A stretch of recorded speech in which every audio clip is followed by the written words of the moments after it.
12 दिनों से लगातार हमले और बमबारी, हर ओर बारूद की गंध और लाशों के ढेर। इजराइल के हवाई हमलों से गाजा गर्त में तब्दील होता जा रहा है और जंग में फंसी मजलूम आवाम महफूज ठिकाने की तलाश में दर दर भटक रही है।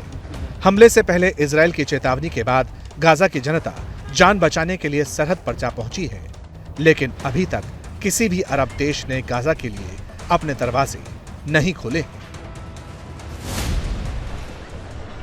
मिस्र ने गाजा के साथ लगने वाली राफा क्रॉसिंग पर सैनिकों का जमावड़ा बढ़ा दिया है ताकि किसी भी तरह शरणार्थियों की मिस्र में एंट्री ना हो पाए। मिस्र को शरणार्थियों से डेमोग्राफी बदलने के साथ ही सुरक्षा व्यवस्था पर संकट का डर तो सता ही रहा है। इसके अलावा शरणार्थियों से अर्थव्यवस्था पर भी बोझ बढ़ेगा। मिडिल ईस्ट के तमाम मुल्क गाजा पर इजराइल के हमलों की मुखालफत कर रहे हैं। फिलिस्तीन की आवाम के लिए अरब जगत के कई देश फिक्रमंद हैं, लेकिन जंग के मारे गाजा के इन मजलूमों को अपनी जमीन पर शरण देने से हर देश कतरा रहा है।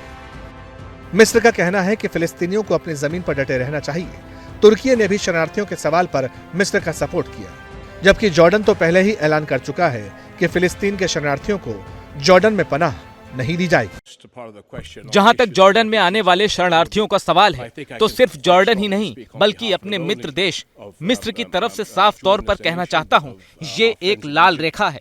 मुझे लगता है ये कुछ संदिग्धों की ओर से जमीनी स्तर पर अव्यवस्था फैलाने की कोशिश करने की योजना है।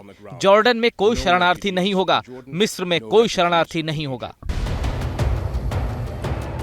जंग में फंसे फिलिस्तीनियों के लिए इस वक्त यूरोप से भी उम्मीद नहीं दिखाई पड़ रही है, क्योंकि फ्रांस, जर्मनी और ब्रिटेन जैसे तमाम देशों ने सीरिया इराक में छिड़ी जंग के दौरान भारी तादाद में शरणार्थियों को जगह दी थी और अब इन देशों में शरणार्थी संकट तेजी से बढ़ता जा रहा है। फिलिस्तीन को सबसे ज्यादा उम्मीदें तो मुस्लिम मुल्कों से थी, लेकिन फिलहाल इन देशों से फिलिस्तीन की जनता को सिर्फ नैतिक समर्थन और दुआओं के अलावा कुछ हासिल नहीं हो पा रहा।